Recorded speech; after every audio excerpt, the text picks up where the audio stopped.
Hi friends, Uma விருந்தகம் சேனலுக்கு welcome பண்ணுறேங்க. இன்றைக்கி வந்து நம்ம என்ன ரெசிபி பார்க்க போகிறோம்னு பார்த்தீங்கன்னா, உடச்ச கோதுமையில் வந்து பருப்பு சாதம் தான் பார்க்க போகிறோம். ரொம்ப டிஃப்ரெண்ட்டான ரெசிபி, டேஸ்ட்டும் சூப்பராக இருக்கும். எப்படி செய்கிறது அப்படிங்கிறத பார்க்கலாங்க. அதுக்கு வந்து ஒரு கப் அளவுக்கு வந்து உடச்ச கோதுமை வந்து எடுத்திருக்கேங்க. பருப்போட அளவுன்னு பார்த்தீங்கன்னா 1/4 கப் வந்து கடலைப்பருப்பு. முடிஞ்ச வரைக்கும் கடலைப்பருப்பு சேர்த்திக்கோங்க. டேஸ்ட் வந்து ரொம்பவே நல்லாயிருக்கும்.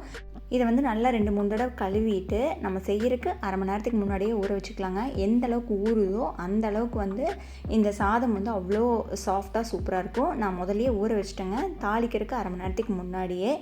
பார்த்திங்கனாவே உங்களுக்கு நல்லா டிஃப்ரென்ஸ் தெரியும். கோதுமை வந்து நல்லா மலர்ந்து வந்த மாதிரி இருக்குது. இனி வந்து நம்ம தாளிக்கு வந்து ஆரம்பிச்சுக்கலாங்க. குக்கர் வந்து அடுப்பில் வச்சுக்கோங்க. 3 டேபிள் ஸ்பூன் வந்து எண்ணெய் விடுறேன்.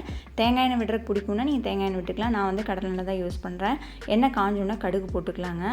கூடவே வந்து உளுந்தம்பருப்பு போட்டுக்கலாம். ஓரளவுக்கு செவந்தோடனே சின்ன வெங்காயம் கட் பண்ணி வச்சுருக்கேங்க. அதை போட்டுட்டு கருவேப்பிலை போட்டுக்கலாம். காரத்துக்கு தகுந்த வரமிளகாய் போட்டுக்கோங்க. நான் வந்து 3 மிளகாய் வந்து சேர்த்துறேன். இதை போட்டுட்டு இதை நல்லா வதக்கி விட்டுறலாங்க.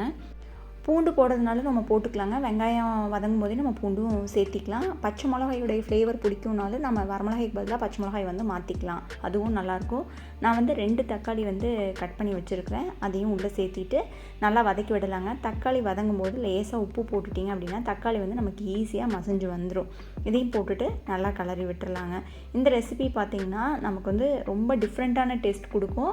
குட்டீஸ்க்கு வந்து ரொம்பவே பிடிக்குங்க. இப்போ தக்காளி ஓரளவுக்கு மசிஞ்சதுக்கப்புறம் நம்ம ஏற்கனவே ஊற வச்சுருக்கிற கோதுமை குருணையும் கடலைப்பருப்பும் எடுத்துகிட்டு நம்ம இந்த தக்காளியோட போட்டுட்டு ஒரு நிமிஷத்துக்கு இந்த எண்ணெயிலேயே இதை வந்து நல்லா வதக்கி விடலாங்க. தண்ணியோட அளவுன்னு பார்த்தீங்கன்னா 1 கப் எடுத்தோம் அப்படின்னா 2.5 கப் தண்ணி வந்து இதுக்கு வந்து பர்ஃபெக்டாக இருக்குங்க. கொஞ்சம் கொலன்னு வேணும்னு நினச்சிங்கன்னா 3 கப் தண்ணி வந்து விடலாம். இப்போ உப்பு வந்து 1 டீஸ்பூன் வந்து போட்டுக்கலாங்க. நான் வந்து எனக்கு கொஞ்சம் கொலன்னு வேணும், அதனால் 3 கப் தண்ணி வந்து நான் சேர்த்திருக்கேன். லைட்டாக கொதி வர ஆரம்பிக்கும் போது குக்கரை க்ளோஸ் பண்ணி வெயிட் போட்டுக்கலாங்க. மீடியம் ஃப்ளேமில் வச்சு 3 விசில் விடுங்க. லோ ஃப்ளேமில் வச்சு ஒரு 5 நிமிஷம் கழித்து நீங்கள் ஸ்விட்ச் ஆஃப் பண்ணிடுங்க. வெயிட்டெல்லாம் போனதுக்கப்புறம் ஓப்பன் பண்ணி பார்த்தீங்க அப்படின்னா நமக்கு வந்து சூப்பராக கோதுமை குரணை பருப்பு சாதம் வந்து ரெடியாக இருக்கும். இதை வந்து நல்லா அடியிலேருந்து விட்டு நல்லா கிளறி விட்டுக்கோங்க. ஃபைனலாக பொடியாக கட் பண்ண மல்லி இலை அதையும் போட்டுட்டு சர்வ் பண்ணோம் அப்படின்னா அந்த கோதுமை குருணை கடலைப்பருப்பு அதோடு சேர்த்து சாப்பிடும்போது டேஸ்ட் வந்து செமையாக இருக்குங்க. கண்டிப்பாக ட்ரை பண்ணி பாருங்கள். இந்த வீடியோ பிடிச்சிருந்தா மறக்காம வீடியோக்கு ஒரு லைக் கொடுங்க. ஃப்ரெண்ட்ஸ் அண்ட் ஃபேமிலி கூட ஷேர் பண்ணுங்கள்.